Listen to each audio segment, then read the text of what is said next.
आज हमारे साथ हैं एक ऐसे व्यक्तित्व और एक ऐसी शख्सियत जिन्होंने ऐसे समय में राजनीति में कदम रखा जब राजनीति अपने आप में एक बहुत बड़ा चैलेंज थी। जी, हम बात कर रहे हैं विधायक राजेश खैरा जी के बारे में। और आज राजेश खैरा जी बहुत बड़ी मुश्किल में हमारी पकड़ में आए हैं और आज का बुंदेलखंड इस मौके पर उनका बहुत बहुत हार्दिक अभिनंदन और वंदन करता है। राजेश खैरा जी आज आपको और हमें बताने वाले हैं कि किस प्रकार वह विधायक बने और कैसे उनके पिताजी ने संघर्ष किया। चूँकि राजेश खैरा जी के पिताजी भी विधायक रहे हैं, तो आज हम जानने वाले इस लाइव सेशन में बहुत ही रोचक बातें कि राजेश खैरा जी के जीवन में किस प्रकार राजनीति आई और वो किस प्रकार राजनीति से जुड़ी। राजेश खैरा जी, आप हमारे दर्शकों से सबसे पहले जो भी कहना चाहें और अपनी शुरुआत करना चाहें। मैं अपने दर्शकों को नमस्कार करता हूं और ये जो चैनल है आज का बुंदेलखंड, इसके धर्मेंद्र जी, आप जो है आप बहुत बहुत बधाई के पात्र हैं। आपको ये दिन पे दिन बहुत ऊंचाइयां छुए और बहुत सच्चाइयां दिखाए, तो आज के बुंदेलखंड को हम इस बात के लिए शुभकामनाएं और बधाइयाँ देते हैं। Thank you. राजनीति के संबंध में जहां आपने चर्चा करी हमारे पिताजी के बारे में, तो मैं कहना चाहूँगा कि उत्तर प्रदेश में सबसे कम उम्र के विधायक 1985 में हम बने थे। कांग्रेस पार्टी से हुए थे, चुने गए थे और हमारे सामने हमेशा चैलेंज रहा है। मैंने जीवन में चैलेंज का हमने बहुत सामना किया है जी। 1985 के चुनाव में ही चैलेंज था, जैसे तैसे वो चुनाव बड़ी मुश्किल से निकला था, सबको जनता जानती है। जहाँ तक सवाल है कि हमको एक विरासत तो मिली है फादर की, लेकिन बड़े गैप के बाद मिली है। हमारे फादर 1952 में कांग्रेस पार्टी से एमएलए थे, जिला कांग्रेस कमेटी झांसी के वो अध्यक्ष थे जी। और 1952 के बाद 1957 के इलेक्शन में उनको टिकट नहीं मिला था। ललितपुर और मेहरौनी दोनों को मिला के एक सीट कर दी गई थी और इसमें दो चुने जाने थे, एक सवर्ण से और एक दलित से। और ये चुनाव बड़ा चैलेंजिंग हुआ था क्योंकि हमारे पिताजी को इसलिए टिकट नहीं दिया गया था, रमानाथ खैरा जी को, क्योंकि उन्होंने कांग्रेस सरकार के विरुद्ध जाकर जनता का साथ दिया था। एक समय था जब बुलडोजर चौधरी चरण सिंह जी हमारे कृषि मंत्री थे, उन्होंने कहा था, विधानसभा में घोषणा करी थी कि जो लोग चाहें वो बुलडोजर लेके जा सकते हैं और समतलीकरण जमीनों का कर सकते हैं जी। बिल्कुल। तो हमारे पिताजी ने वो समतलीकरण के लिए वो बुलडोजर मांग लिए। वो फ्री ऑफ कॉस्ट उसमें उन्होंने भाषण में दिया था और वो फादर ने मंगा के मेहरौनी और ललितपुर क्षेत्र में जुताई करवाई, समतलीकरण किया। और उसके बाद कुछ समय बाद किसानों से पैसे की वसूली शुरू हो गई। उस वसूली को रोकने के लिए उन्होंने 2, 4, 3, 4 बार 5 बार विधानसभा के अध्यक्ष से कहा कि देखिए मिनट्स में ये है, अपने मंत्री से कहा, मुख्यमंत्री से कहा, लेकिन किसी ने एक नहीं मानी। तो उन्हें इसके खिलाफ हाई कोर्ट जाना पड़ा। हाई कोर्ट में उन किसानों में जिन पे कोड़े पड़ के वसूली हो रही थी, उनके खिलाफ स्टे लिया और वो मुकदमा वो जीते उस मिनट्स के आधार पर विधानसभा की, और वो जनता का वो कर्जा माफ हुआ। इस बात से कांग्रेस पार्टी नाराज हुई थी और उनका टिकट कैंसिल कर दिया था, कृष्ण शर्मा जी को दिया था, जो वहाँ उस समय मिनिस्टर थे उत्तर प्रदेश सरकार के।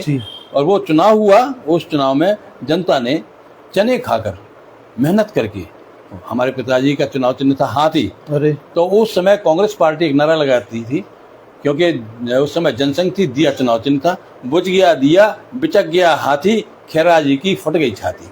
अरे ये कांग्रेस का नारा होता था, लेकिन जनता ने उनको जिता के भेजा निर्दलीय।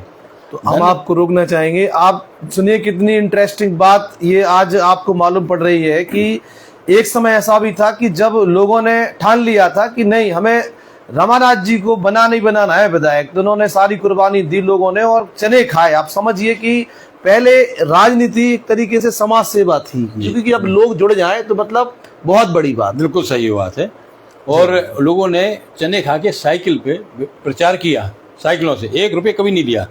और जब जीत गए तो जनता का नारा था, धन्य तुम्हारी छाती को खूब जिताया हाथी को। तो वो समय था जहाँ सच्चे लोग रहते थे, बहुत सत्यता थी, लोगों में बड़ा प्यार था, जनता बड़ी प्यारी और नेता भी बड़े प्यारे होते थे।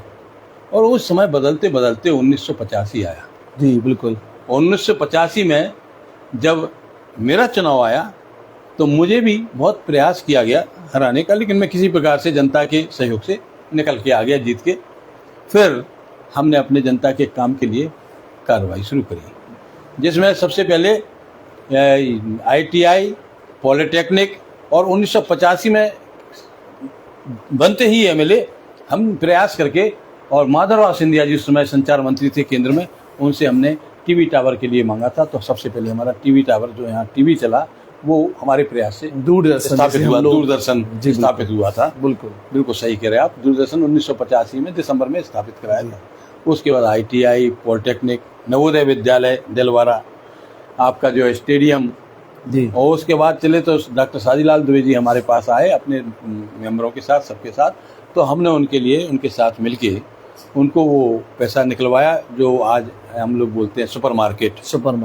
वो उसके पश्चात एक बहुत बड़ी समस्या थी जो 1980 में जो योजना पास थी, जिसके लिए पैसा उपलब्ध था, जमीन उपलब्ध थी, वो था हमारा सरकारी अस्पताल काशीराम अस्पताल। बिल्कुल।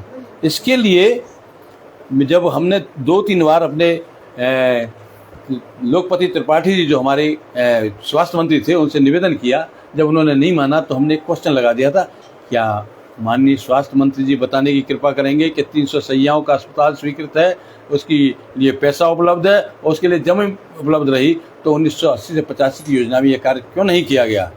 उन्होंने मुझे बुलाया, समझाया, फिर मैंने अपना क्वेश्चन जो नहीं लगाया, और उसके बाद उन्होंने 30 लाख एक बार 1987 में और 30 लाख एक बार सरकारी अस्पताल काशीराम जो आज बना है उसके लिए पैसा उपलब्ध कराया। जब आपने उस समय मान के चलते हैं लगभग 40 साल पुरानी बात हमें बता रहे हैं, तो पॉलिटेक्निक और ITI बना, तो उसके बाद आप देखें कि ललितपुर जनपद में जिस प्रकार आपने शुरुआत करी, आपको नहीं लगता कि जो विकास की रफ्तार पकड़नी चाहिए थी वो नहीं पकड़ी? आप बिल्कुल सही कह रहे हैं इस बात को, क्योंकि मुझे जितना MLA बनने का नहीं इच्छा थी, उतनी अपनी कार्य योजना जो हमारी रह गई थी जी, जो अभी परवान चढ़ी हैं। एक ब्याना नाले के ऊपर पुल, और एक जो अभी बनने जा रहा है नदीपुरा के ऊपर पुल, और एक जो रेलवे का ब्रिज, ये हमारी योजनाओं में था। 1992 में जब राज्यपाल जी मोतीलाल वोरा जी आए थे, उस समय हमने ये काम के लिए उनको निवेदन किया था। और एक सबसे बड़ी योजना जो हमारी आज चाहते हैं जो नहीं हो पाई, ये तो हो ही जा रही हैं। एक योजना आप समझिए कितनी कीमती और ललितपुर के लिए कितनी आवश्यक है।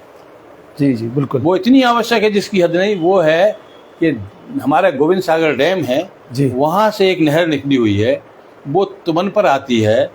तुमन पे से आने के बाद वो SP ऑफिस पे जाती है जी, और SP ऑफिस से निकल के रिमझिम होटल से जी, मुस्लिम मोहल्ले से निकल के और वो राजघाट पर निकलती है वो नहर, और राजघाट के बाद हम लोग बाईपास पे निकल जाते हैं। वो नहर ऐसी गई हुई है बिल्कुल, लेकिन उसकी सिंचाई कहीं नहीं है। जी बिल्कुल। ललितपुर के अंदर, शहर के अंदर उसकी ना के बराबर सिंचाई है।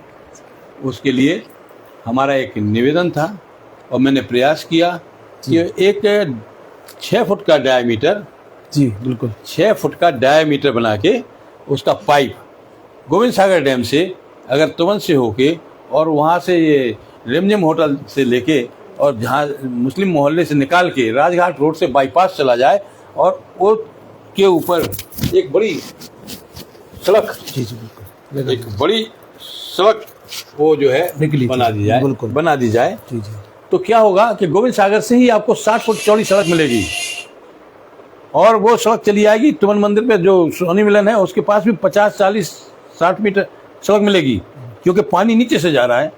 और उसके बाद पूरा आप मुस्लिम मोहल्ले में जब जाएंगे, जहाँ पर वो जैन साहब का क्लिनिक है, वो सदन साह के सामने, उस वहाँ देखिए कितनी सकरी है, वो दिवाकर जी का वहाँ से 50 फुट 40 फुट चौड़ी सड़क निकल जाएगी। और क्या क्या फायदे हैं, क्या क्या नुकसान है, ये भी मैंने DM साहब को दिया था। उसके फायदे ये हैं कि पानी आपका टेल तक जाएगा, क्योंकि वो पाइप के सहारे जा रहा है। आपके यहाँ जो मच्छर होते हैं, जो कचरा फेंकते हैं, मच्छर होने से बीमारियां बचेंगी। और उन्हीं नहर में लोग अपने घर का कचरा फेंकते हैं, उस कचरे से आप बचेंगे, उस बीमारियों से बचेंगे। बहुत ही ज़्यादा उससे लाभ मिलेगा। और नहर इस क्षेत्र के आदमी वो वहीं से पकड़ लेंगे राजघाट रोड से, आरटीओ ऑफिस की तरफ से, और निकल जाएंगे। और जो वहाँ से आने वाले होंगे महरौनी से, जो बांसी से आने वाले होंगे, जो सागर से आने वाले होंगे, और वो निकल जाएंगे उसी बाईपास से।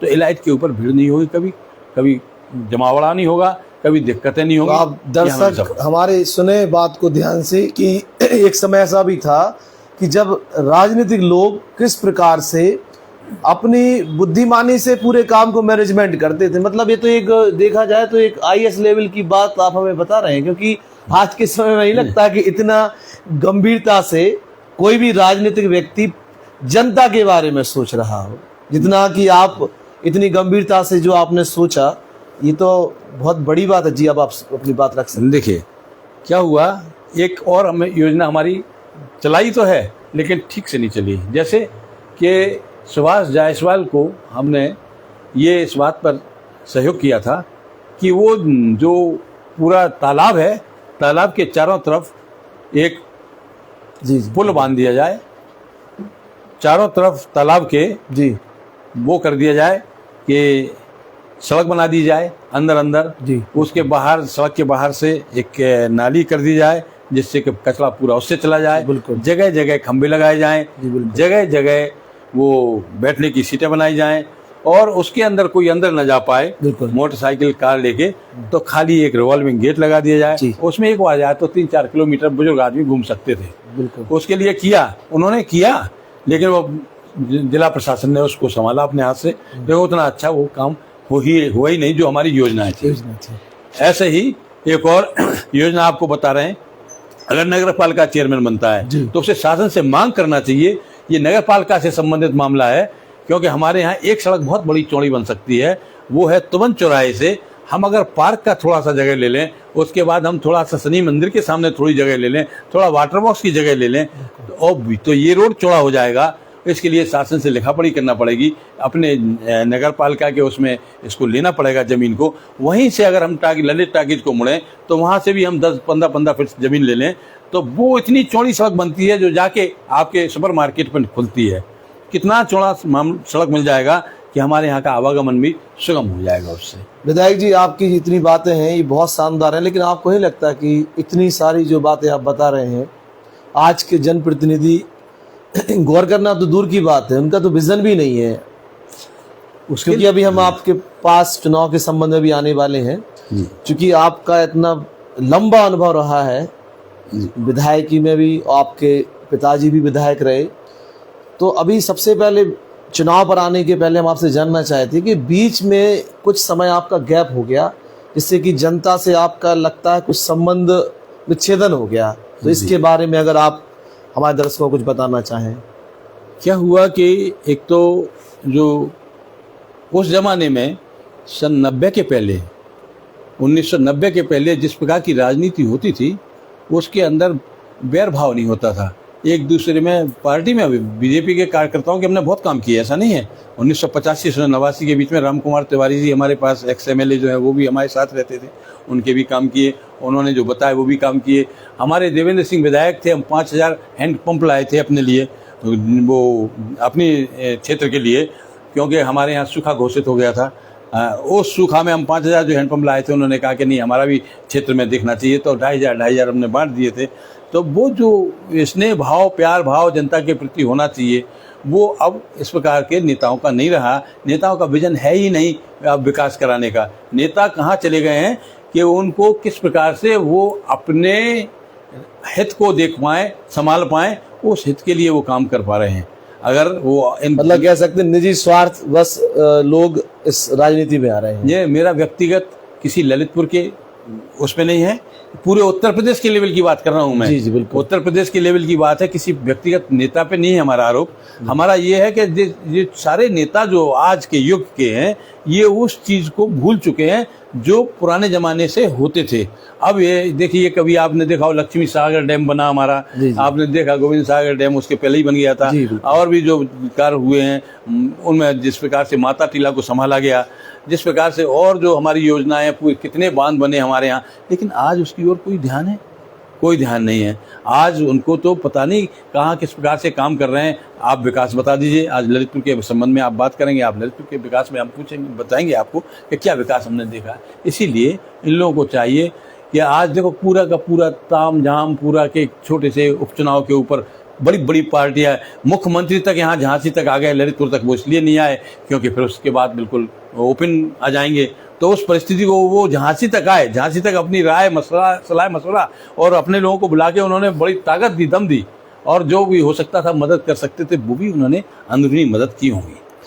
चलिए आप बात करते हैं, जैसे अभी देखा जा रहा है परिवारवाद, तो आपके जो आगे की पीढ़ी है वो राजनीति में नहीं है, मतलब ये इसको क्या समझा जाए? क्योंकि आज के समय में देखा गया है कि अगर पिता विधायक है और दादाजी विधायक हैं तो 99 नहीं 100% हम कह सकते हैं आज के इस माहौल के देख के कि उनके नाती उनके बेटा भी राजनीति में ही आते हैं। तो आखिरकार आपके साथ ऐसा क्यों? क्योंकि आपके परिवार में बहुत अच्छे अच्छे पदों पर हैं, कोई डॉक्टर है और भी बहुत सारे पदों पर है। जी, वो जैसे हमने अभी थोड़ी सी हल्का सा चर्चा किया था, 52 और 57 में मेरे फादर एमएलए रहे, लेकिन उससे लेके 57 से लेके 85 तक हमारे यहाँ राजनीति का कोई काम नहीं रहा। वो चूँकि हम कॉलेज लाइफ से ही राजनीति में आए हैं और शुरू से ही पॉलिटिक्स में, विदिशा में भी मैं पढ़ता था, तब झांसी में पढ़ता था, तब मैंने अध्यक्ष का चुनाव लड़ा, ऐसे मैं लगातार राजनीति में रहा हूँ। तो मुझे राजनीति का शौक़ था, लेकिन फिर बाद में हमने देखा कि नहीं, राजनीति शौक़ नहीं, राजनीति की शौक़ की जगह जनता की सेवा अगर हम ले लें तो ज़्यादा अच्छा है। तब हम इस फील्ड में आए और इस फील्ड में आने के बाद उसके बाद इसमें काम किया। लेकिन आज जो परिवेश है, इस परिस्थितियों में, इस परिवेश में ये नहीं लगता कि बच्चों को राजनीति में लाना चाहिए, सेवा करना चाहिए जरूर जनता की। तो आज हमने अपने बच्चों के लिए प्रयास किया, उनके साथ रहे, उनको जैसे जो पहले हमारी जिम्मेदारी क्षेत्र के लिए थी, क्षेत्र की जिम्मेदारी करी, आज भी क्षेत्र के लिए कभी भी मुझे याद करते हैं तो मैं तैयार रहता हूँ। लेकिन उस समय हमारे बच्चों की जिम्मेदारी थी, हमने उनको राजनीति में नहीं रखा, क्योंकि राजनीति आज के समय में अच्छे समय की नहीं है। इसके अंदर आरोप प्रत्यारोप का समय है और इसके अंदर लूट खसूट का समय आ गया है। ऐसे समय में हम अपने बच्चों को नहीं झोंकना चाहते थे। चलिए अब आते हैं आज की स्थिति पर। जैसे कि आप अभी कांग्रेस की तरफ से जो गठबंधन की प्रत्याशी हैं श्रीमती नीलम आशीष चौबे जी, तो अभी आपको बहुत दिन बाद देखा, बहुत अच्छा लगा, क्योंकि आप जैसे अनुभवी लोग अगर समाज में अवेयर रहेंगे तो लगता है कि हम सबको भी बहुत कुछ सीखने को मिलेगा। तो अभी आपने नीलम आशीष चौबे से भी वार्ता की होगी जी, तो उनको क्या मंत्र दिया कि वो अगर राजनीति में आई हैं तो वो किस प्रकार समाज की सेवा करें? सबसे बड़ी बात है जो आज जनता जी का रुख, बदलता रुख परिवर्तन की ओर जो क्यों आया है, उससे सबक नीलम आशीष चौबे को भी लेना चाहिए। अगर कल के दिन वो चुन के आते हैं तो उन्हें जानना चाहिए कि आज परिवर्तन होने की इस परिस्थिति क्यों पैदा हुई ललितपुर में। क्योंकि जो विकास है, उस विकास का कोई भी स्थान ऐसा नहीं है जहाँ विकास दिख रहा हो। पहले तो हम ये बताएं कि हम अभी नेहरू नगर में भी, गोविंद नगर में भी, आपके घुसियाने में, रामनगर, बंसीपुरा में, सारे क्षेत्र में हम जहाँ घूमे हैं वहाँ पर अभी भी लोग घर से बाहर नहीं निकल पा रहे, क्योंकि उनके नीचे पानी भरा हुआ है। गलियों में निकलते हैं तो उनको उसके पैर उनके खसते ही हैं, मतलब वो गीले होते ही हैं। कूड़ा देखा हमने, हर जगह कूड़ा करकट डला हुआ है। कोई मतलब विकास की तो बात ही छोड़ो, विकास की हम क्या बात करें जब हम इतनी सी बात जो पूरे पत्रकारों ने चलाया, हमारे ललितपुर के सब चैनलों पे चला कि जो गिरजाघर से जो चिकित्सालय, सरकारी चिकित्सालय है, वहाँ पर पानी भरता था एक जगह, तो उसमें घुटने घुटने पानी तक में लोग निकल रहे थे। तो चेयरमैन को उस समय देखना चाहिए था कि जहाँ पर नवजीवन क्लिनिक है वहाँ पर स्ट्रेचर से लोग आते हैं, वहाँ पर एम्बुलेंस से लोग आते हैं, व्हील चेयर से जाते हैं, पैर लंगड़ाते हुए जाते हैं, गर्भवती महिलाएं जाती हैं, उनके भी वहाँ ऑपरेशन इलाज होते हैं। तो उसके लिए वो वो जानना चाहिए था, वहाँ से सरकारी अस्पताल के लिए उन्हें देखना चाहिए था कि यहाँ से जो एम्बुलेंस निकलती है, हार्ट के पेशेंट जाते हैं, कहीं दूर दूर से पेशेंट आते हैं, उन्हें ये देखना चाहिए था। सामने एक मिशन स्कूल है, उसमें 2-3-4-5 हज़ार बच्चे पढ़ते हैं। उन बच्चों को कैसे उनमें घुटनों के पानी में निकले होंगे, वो खड़े होते हैं कि भैया कोई अगर वो निकल जाए, स्कूटी निकल जाए, कोई अगर 2 व्हीलर निकल जाए, 3 व्हीलर निकल जाए, उसमें हमको केवल पार करा दें वहाँ तक, उसके लिए घंटों खड़े रहते थे बच्चे। ये कान में जू नहीं रहेंगी पिछले 7.5 साल में जिनका शासन रहा, उनको ये सोचना चाहिए था, इससे शिक्षा लेना चाहिए नीलम आशीष चौबे को, यदि वो बने तो ऐसी परिस्थितियां कभी पैदा ना हों, विकास के लिए वो 24 घंटे लग जाएं और 2 साल का कार्यकाल अगर उनको मिल जाए, वो दिखाएं कि इस प्रकार से कार्य किए जाते हैं विकास के। तो अभी जैसे आपने बहुत जगह पर गए हैं, आपने लोगों से वोट की अपील भी की है जी, तो आपको क्या लगता है कि नीलम आशीष चौबे या श्रीमती सोनाली जैन, आपने जैसे जनता में गए होंगे, क्योंकि अभी आप अगर देखेंगे तो अभी इस चुनाव में समझ में नहीं आ रहा, क्योंकि सबसे बड़ी बात है यहाँ पर भीड़ तंत्र दिख रहा है, नोट तंत्र दिख रहा है, लेकिन वोट साइलेंट है। जो भीड़ दिख रही है उसमें से कुछ इस तरफ भी है और कुछ इस तरफ भी है, दिन में इधर है और रात में इधर है। तो ये कुछ, आप चूंकि इतने अनुभवी रहे हैं, तो आप क्या कोई भविष्यवाणी करना चाहेंगी? मैं इतना कहना चाहूँगा कि एक इलेक्शन ऐसा था जब मैं फैजाबाद में चुनाव में था, इंदिरा जी की हत्या हो चुकी थी और निर्मल खत्री जी फैजाबाद से चुनाव लड़ रहे थे। उस समय सारे लोग, पूरा कैंपेन हो गया, कैंपेनिंग होने के बाद वोट डल गए, वोट के बाद सब इकट्ठे हुए, तो कोई कहता था 5,000 से जीतेंगे, कोई कहता था लड़ाई है, 15,000 से जीत हार है, 20,000 से जीत हार है। तो उसी बीच में मैं चूंकि दिन रात मेहनत की थी, मैंने मोटरसाइकिल लेके उस लोकसभा में, तो मुझे बुलाया गया, मुझसे पूछा गया कि तुम बताओ क्या स्थिति है। हमने, भैया आप 1 लाख से ऊपर से वोटों से जीतोगे। सब लोग हंसने लगे, मेरा मजाक बनाने लगे। फिर बात हुई, क्या बात है, आप किस आधार पर बोल रहे हैं, सब लोग बोले। मैंने कहा कि हमने महिलाओं वोटों को टच किया ज़्यादा और महिलाओं के पैर छुए और उनसे वोट की अपील की, तो उन्होंने कहा इंदिरा हमारी अम्मा रहीन, उनके बिटवा रजुआ को एक बार जरूर प्रधानमंत्री बनाए रहीन। तो उनका जो ये बोलना था, उससे मुझे अंदाज लगता था कि महिला वोट तो जो सीधा होता है और साफ सुथरा बोलता है, इसीलिए उसी आधार पर मैं भूला और 1,14,000 वोट से वो जीते थे। आज भी हम आपको बताएं, मेरे कई जगह आंसू निकल आए जब हमसे महिलाओं ने या बच्चों ने, या हमने बच्चों को चलते हुए देखा कि वो पानी के अंदर, कीचड़ के अंदर कैसे चल रहे हैं। तो उन्होंने जब हमसे शिकायतें करी है, बताया कि देखो तो हमारे यहाँ की नाली नहीं बनाई, हमारे यहाँ का ये देखो कितना पानी भरा हुआ है, कैसे निकलते हैं हम दूसरे की, चूंकि मकान की नींव बनी हुई है, उस नींव पे से चल के निकल रहे हैं। इस प्रकार की बातें सुन के मेरे तो आंसू आ गए, मुझे बड़ा दुख हुआ इस बात का। इससे मुझे आज भी लगता है कि ये परिवर्तन का समय है। जब परिवर्तन का समय होता है तब सरकार के सामने मतदाता हमेशा चुप हो जाता है। जी बिल्कुल। और ये आज मतदाता चुप हुआ है सिर्फ सरकार से के डर की वजह से। जो वोट डलने वाला है, मैं निश्चित रूप से कहता हूँ 8 से 10,000 वोटों से ऊपर नीलम आशीष चौबे साइकिल पर जो वोट देने वाला है आदमी, वो उनको जिताने वाले हैं।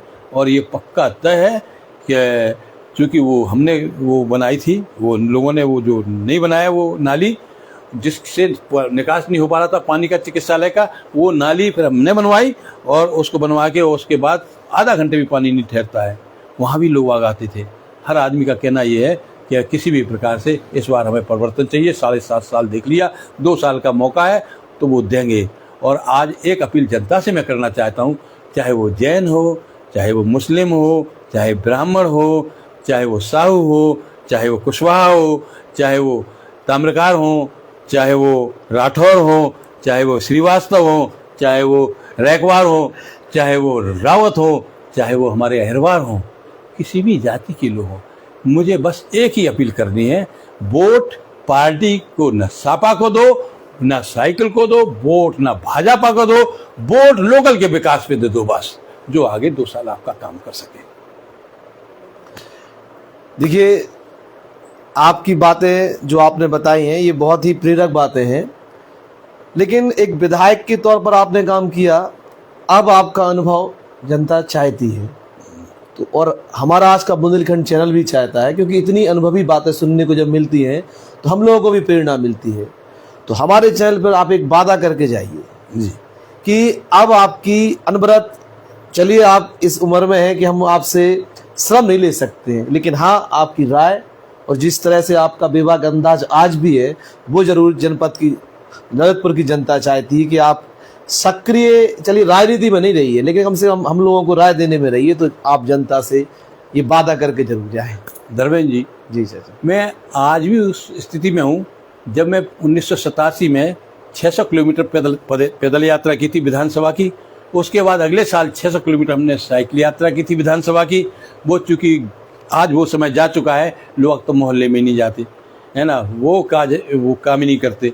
तो हम पहले तो ये जीतने वाले प्रत्याशी से, जो भी जीते, तो पहला तो उससे हम ये निवेदन करते हैं कि सबसे पहले आप अपने वार्ड में 2 घंटे, आज इस वार्ड में, कल उस वार्ड में, परसों 2 घंटे का समय जरूर दीजिए, ताकि आप अपने क्षेत्र के विकास के संबंध में समझ सकें। दूसरी बात, जहाँ तक आपने मुझसे ये प्रश्न कहा, मैं आज भी, मैं इतने पूरी देश में नगर पालिका में पैदल चला हूँ। मुझ में ईश्वर की कृपा से इतनी अभी क्षमता है कि हम चल फिर सकते हैं, लोगों के साथ जा सकते हैं। बिल्कुल। और अगर हमसे अच्छे भाव से कोई भी राजनीति में हमसे सहयोग लेगा, खासतौर से हमारी कांग्रेस पार्टी, जिसके हम सिपाही हैं, अगर वो हमसे कुछ काम लेंगे तो उनके लिए हमेशा तैयार हैं। जनता हमारे पास कभी भी आएगी तो उसके साथ हम पैदल चलकर काम करने के लिए जहाँ भी करवा सकते हैं, जितनी हमारी क्षमता है उनके साथ लगा के काम करने को तैयार हैं।